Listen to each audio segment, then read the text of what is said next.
When this saddle arrived, did it know John Barnes would be jumping on it? Ask me why no. Why no, John? Because he said yes. He wins, John, on Friday. Oh, yeah. Will Jack Kennedy ride any winner on the final day of the festival? I'm sure they shot him in the 60s, Jack Kennedy. Is that the one? I have a look at how. Do you? Yeah, I knew it'd I be hope you're something talking about racing. Yeah, absolutely. Yeah.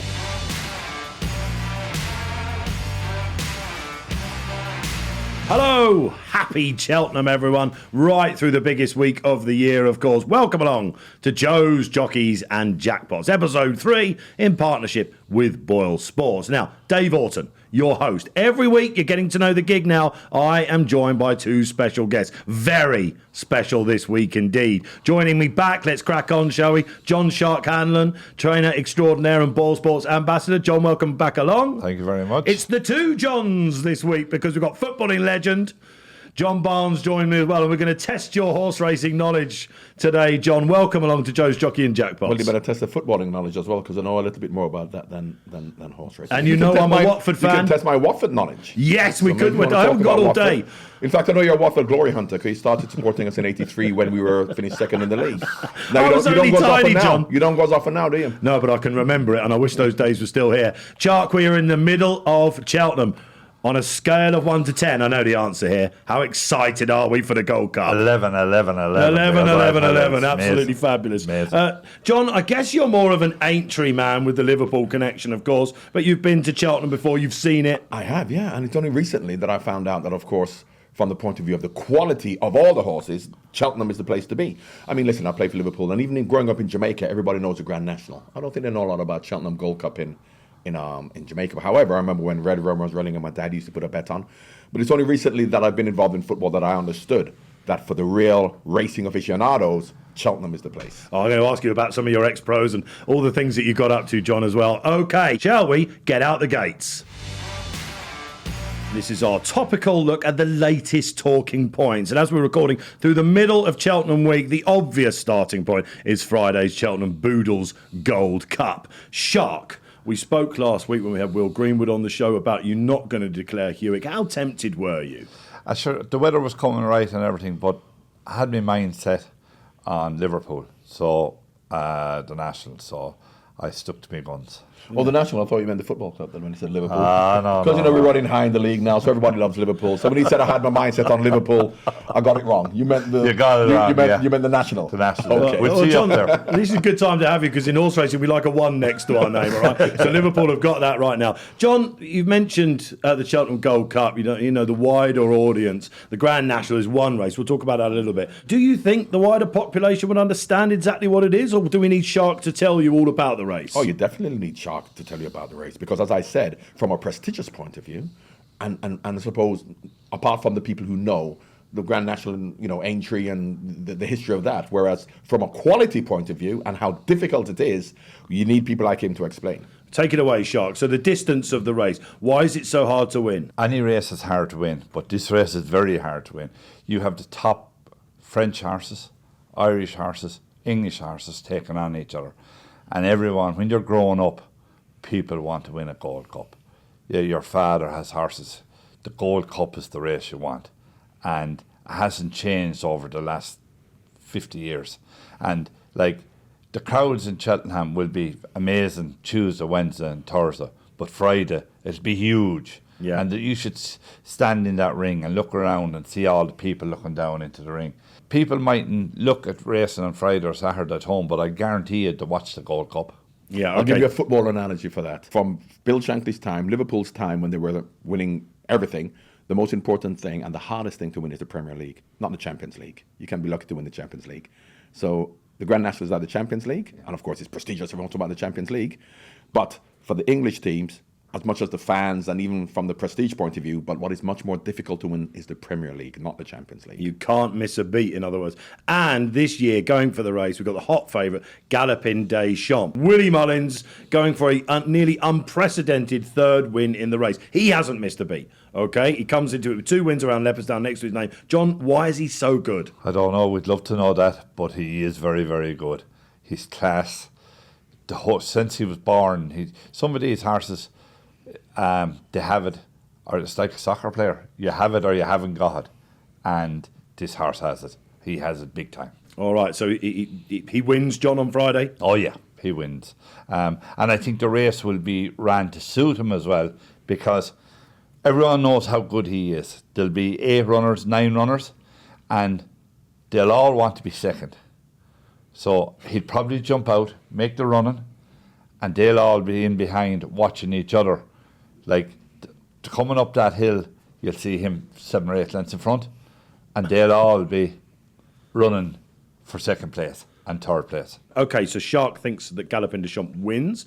Only few horses have ever done it 3 times, John. You've played for some of the greatest football teams out there who know how to win the trophy 3 times in a row. Well, the whole team for Galopin will be finished. The pressure's there, isn't it? Yeah. Well, that's the essence of Liverpool Football Club as far as I'm concerned. When we won the league, we had to forget about it, because what's next? You have to do it again. And how do you keep that hunger and the determination to do it again? After you've done it, you don't rest on your laurels. You forget about it. You move on. And that has been the essence of Liverpool. Yes, you celebrate, but after you've won, do you then think, oh, I've won it?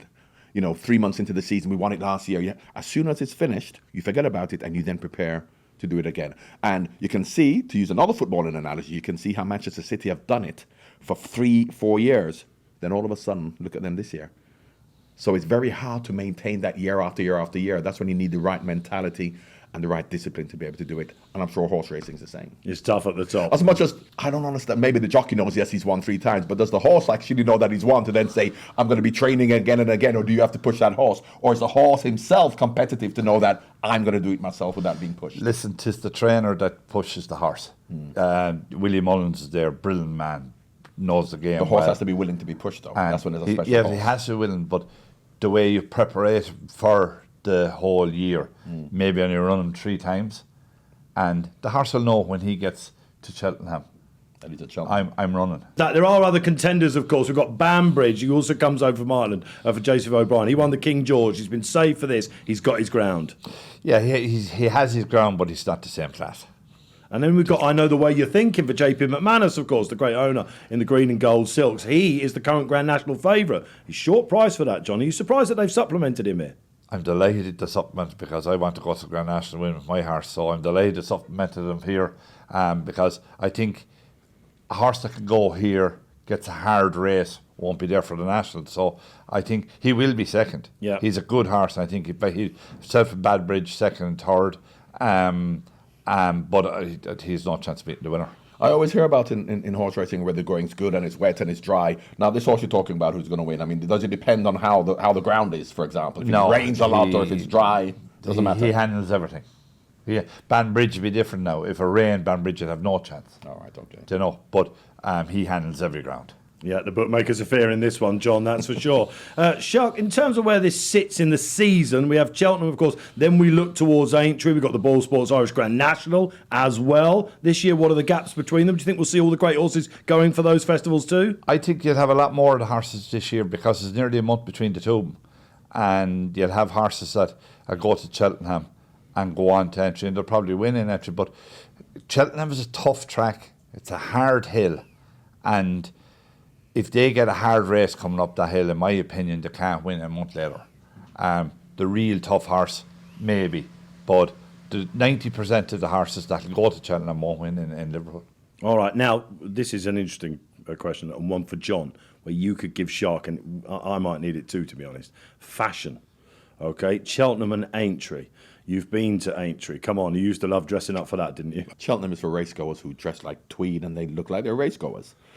People go to Aintree because they're going out on the night after, the Saturday night. And unfortunately, my wife has been one of those who they don't look the same at 9 o'clock at night that they do when they get there at 12 o'clock in the afternoon. So the fashion is completely different. As I said, Cheltenham's for racegoers who understand racing. Aintree, yes, there are some, but more often than not, the people... You ever been out on a Saturday night in Liverpool? I have. After the Grand National, we all have. There you go. But that's a normal Saturday night in Liverpool, let me tell you. Yeah. So, yes, I think that there's always a best-dressed competition, mainly for the ladies. But And Cheltenham is there, and it's more widespread after racing. Like, it's a bigger place to go. In Liverpool, it's not as big, and everyone goes kind of... You go into town, there's about 7 or 8 pubs there, you meet all the racing crowd. You know, but in Cheltenham, it's so spread out. You could meet someone, and you might meet him again until the next day. Oh, so you want to be dressed in something different then, Shark, I imagine, or is it? Yeah, well, is it one suit per week for Shark? Is it? No, we'll have 2 suits, but they mightn't last long. Have you got like a lucky suit or anything like that? Do you? No, Like a lucky tie or anything? No, a lucky tie. I have a lucky tie. Do you? Yeah, I knew. I hope you're talking about racing. Yeah, absolutely. Yeah. All right, time for our next segment then. It's Choose Wisely. Each week we put our racing expert up against our special guest. So it's the Sharks predictions and John's predictions, and at the end we're going to bundle them up. We're going to put them into the Jockeys and Jackpots bet on the Boylesports site. Paddles at the ready. Shark, you're used to this. John, are you good to go? I'm ready. We're going to start with the first 2 races at the meeting, but let's get the Gold Cup out of the way. We know what Shark's going to say here. Will Galopin de Champs win the Gold Cup? I'll go with him. Absolutely not a bad thing. Will a British trained horse finish in the first 4 in the Gold Cup? No. No? I have to be loyal. Yes, John Barnes. I love it. Will Nicky Henderson, the great record-winning trainer at Cheltenham, win the Triumph Hurdle? This is the first race on the Friday. He's got Lulamba and Palladium. Yes, no, says John. Okay, why, Shark? He's a very good horse. We don't know much about Nicky's very, very bullish about him. Very bullish. Ask me why no. Why no, John? Because he said yes. He's won loads already this week. Will Willie Mullins win the county hurdle? Come on, Shark. I said no. I like it. Yes, John. Just anything he runs in a handicap, right? No, because I heard Willie Mullins earlier on, and he said he's the greatest person ever, like 2 minutes ago, and all of a sudden he's not going to win. I don't understand that. It's because he's looking at a handicap. Just as handicapped, the Irish horse got very hard hit coming this year. Oh, it's a handicap race, and he's carrying rocks in his... More weight, he's yeah. carrying rocks in his That's it. Will Jack Kennedy, great to see him back rider, any winner on the final day of the festival? Something tells me John's answer hinges on yours here, Shark. Not really. I'm sure they shot him in the 60s, Jack Kennedy. Wasn't that? Is that the one? No, I don't think so. It's a different... Okay, great stuff. All right, so Jack Kennedy's a yes from Barnsley. Jack Kennedy's a yes with the that's name it. I like love that. it. All right, will there be at least 2 British-trained winners at Cheltenham on the final day of the festival? Yes, Shark Partisan. Yes, of course, John Barnes. Absolutely fantastic. That gives us enough. Let's get those predictions off to the brains at Boylesports and see what price they get the combos at. The brains at Boylesports have come back to us with the predictions. Shark's odds can be seen on the screen now, and John's predictions are on offer at the price on your screen right now. So go and take a look at the Boylesports.com website or the Boylesports app, and remember, please gamble responsibly. And now it's time to put our special guest into the saddle. This is in the saddle. This is where John Barnes is going to metaphorically jump in that saddle. I feel sorry for that horse. It's becoming famous, this saddle, John. When this saddle arrived, did it know John Barnes would be jumping on? It'll definitely know if I sit on that saddle. I can tell you, it'll be screaming. Have you ever ridden a horse before? I have been on a horse. Yes, in Jamaica, actually. We had horses. I mean, I went on it once. It's a long way up. I mean, it doesn't look that big until you're actually sitting up there. So, yes, I've sat on I have probably trotted, I would say. And I'd say that loosely. Because it kind of like moved a bit You faster. didn't do 30 mile an hour on it, no? Oh, no, I didn't do 10 miles an hour on it. Yeah, okay, all right. What race courses have you been to, John? Obviously, we start with Aintree. Yeah. You must have some... I've been to Aintree, I've been to Cheltenham, I've been to lots of them. I mean, listen, I go there for the... it used to be après racing, is it called? Yes. And of course, Aintree. So what happened at Aintree was so interesting when we came to Liverpool, when I signed for Liverpool in '87. There was, because of course, throughout the '80s, Everton were also, I mean, they're a big club now. Evertonians don't stop, have a go at me. But in the '80s, Everton had won the league twice, we'd won the league. So they were the 2 biggest teams in England. And of course, at the start of every season, the fixture list comes out. And for the Everton players, I was friendly with Peter Reid, Neville Southall, we were all friends. And the most important game was not Liverpool versus Everton, was April, whenever it was, whether you were playing home or away. Because, of course, if Everton play at home, Liverpool are away. And, of course, everyone wanted to be at home on April, whenever the Grand National was. And it just so happened that we happened to have been at home more often than Everton. I don't know whether that was a fix. And secondly, you wanted a 12 o'clock kickoff. So you could get up to Aintree. Yeah. Yeah. So How long did it take you to get from the ground to the course? Oh, I mean, because of course, if you could get off injured before the end of the game, you could get changed and go. So of course, you're quite happy with that. Or you didn't want extra time, or it'll take about half an hour. Yeah. But if you had a police escort, It'll be quicker than that. So we managed to get to Aintree to watch the Grand National. I heard you manipulated the race kickoff times and all that sort of stuff. What's the wackiest racecourse you've ever been to? Can you remember? Yes, and it was lovely. By Bangor-on-Dee. Yes. Only because we used to go. My kids go to school in Chester, live near Chester, and they said go to Bangor-on-Dee one day, and it was lovely because it's not a big crowd. We had a nice food, and so I mean it's not a big race meeting, but that was a nice race course. Shark, have you had winners at Bangor? I had. Yeah, 2 years ago. I seem to remember that. Yeah, I know. Yeah. I was like, listen, winners. I love winners everywhere. I don't care. Well, let's sort the day out, shall we? We'll get John back there. You can have a couple of runs. Chester, I mean, we'll go to, and Chester's lovely. I mean, it's not a race course whereby real racing people go to, but of course, once again, like Aintree, but this is more often than Aintree. The oldest race course in the world, That's Chester. Right, yeah. Around the Rudy. Of course, because what happens in Chester as well, if you know, it's like on the border of England and Wales, within the walls, and the race course is right by the walls, you are still allowed, this law hasn't been repealed, that you can shoot a Welshman with a crossbow within the walls of Chester. Because, of course, back then, hundreds of years ago, and I don't think they felt a need to repeal that law, because I suppose no one has a crossbow anymore. But, of course, back in those days, you have to be careful. Well, let's say you're heading to Cheltenham, okay, this week on Gold Cup Day, right? What questions would you ask someone like Shark to get ahead of the game?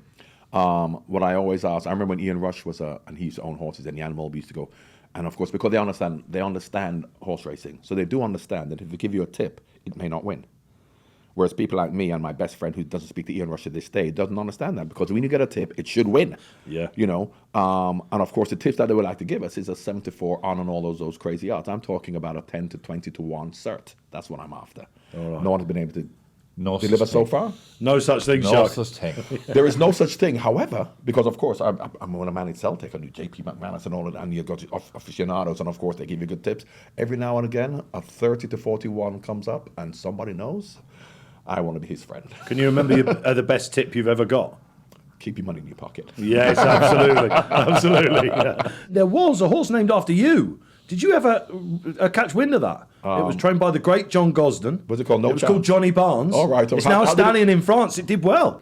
They should have wheeled Hang you on a out, second. John. It did well as a stallion or as a horse race? Which, or as a Both. racehorse? Which one? Both. All right, okay. It's doing really well in France. I like the stallion side of it. I don't know about the horse racing, though. Bit like No. himself. Yeah. Have you ever been tempted to get into ownership of a horse racing? No. I'm of course Michael Owen. He has lots of horses, but Michael wasn't into it since he was a young boy. Michael used to be into horse racing since he's 14, 15, 16, so he loves it. Ian Rush.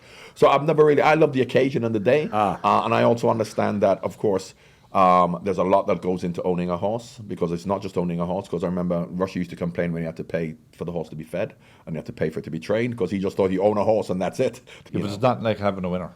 There is nothing like having a winner. It's the same as winning a big league, same as winning the championship in soccer. And that day in the ring, you're standing in the middle of the ring and you're looking out at all the people looking in at you. Right? There's nothing like that. That's brilliant. He might talk you into it yet, John. So what do you think the strengths of racing are? The occasion you mentioned there, the day out. It's hard to beat that, isn't it? No, but it's like anything else. A lot of people like to go to races, and a lot of people like to go to football matches, but you have real football fans who are going to go away when it's -5 to go to wherever, Hartlepool, and they're football fans. And then you have people who turn up. Yeah, so I'm the person who turns up. I'm not like the real, I like the occasion. Yeah, not like the diehards like Shark. Do you have any gripes about your era of playing, John, and what the sport is now? The one thing I don't like about modern football is the fact that now modern footballers aren't part of a community. Regardless of me being an England international and I'm a superstar footballer, I was part of a community and I would act like a normal person, go to the shops and act normally, whereas now footballers are completely detached from society. Now, if you look at Hollywood superstars, who always like that, footballers aren't Hollywood superstars. Footballers are normal people who came from the inner cities, came from the community, and they have to put back into the community, whereas footballers now completely gone the other way, where they don't do that. But the fans don't even expect them to do that, because this is how social media, this is how the modern life is now, where if a footballer walks into a pub or into a normal restaurant, everybody's just going to be surprised. So, yeah, that's the one side of it I don't like, the elitism now. Obviously, with the community, John, me being a Watford fan, I remember you used to come into the local school fete. That doesn't really happen anymore. Horse racing has got a good record with being part of the community, right, Shark? I think we do all right on that front. No, we do very well on that front. Like, we do, I'd say we do brilliant on that front. Is that everyone... Now, listen, you'll have it when you're going to this place or that place, people will come up to you, whatever, right? But... all the Irish, all the fans, all the people involved in racing. They're all get on with each other. Well, John's great horse, Hewick, went to the pub, Barnesy. So we are part of the community. You can't get any more part of the community than that. Bring him out with you when you're coming. Come on, by. Yeah, absolutely. Went out to the pub and all the village came out. Guinness? He did, yeah. Guinness. All right, that wraps up In the Saddle. Did you enjoy that, John? Loved it. Before we go and wrap up this week's episode, tell us about Hewick, Shark. He's going for the Grand National. He's a big prize with Boylesports. John said he wants a winning tip. He's around about 20 to 1 or so. He's more. He's 40s, 50s still. Is he now? Yeah, but it might be for much longer. But I'm excited about it. I'm really excited about it. We had him away on the beach last Sunday, and he loved it. Just something different to give a horse. You know, with maybe, I don't know, with soccer players, what you do, but with horses, you bring them away to somewhere different, out in the sea, to walk the sea and that. It was beautiful. But he's in great form. Looking forward to entry now because I think he's a real chance. And rain, stay away. Rain, stay away. Some more of that British beautiful sunshine is what we want. What about in the meantime? If we've got, where's the next winner coming out of Shark's Yard? You can tell John that. Hewick runs in Thurles next Saturday in a hurl race. And I don't see any reason he won't win. And what odds would that be? I don't know yet. No, But it won't be 40 to 1. No, it won't be 40 to 1. That's not for me. Dentry Nationalist for you. Dentry Nationalist for you. A hard man to please. Your reputation precedes you, Barnesy, yeah. After Ian Rush gave that bad tip that didn't win, I can tell you, I'm been scarred. Well, this has been like a therapy session for me. You left for Liverpool, mine and all the Watford fans' hearts were broken. I think it's repaired now, John. I've enjoyed this. Thanks so much. That's it then for this week, episode 3 of Joe's Jockeys and Jackpots in partnership with Boylesports. Do leave a comment below. Let us know what you think of Barnesy with the Shark. And of course, join us next time.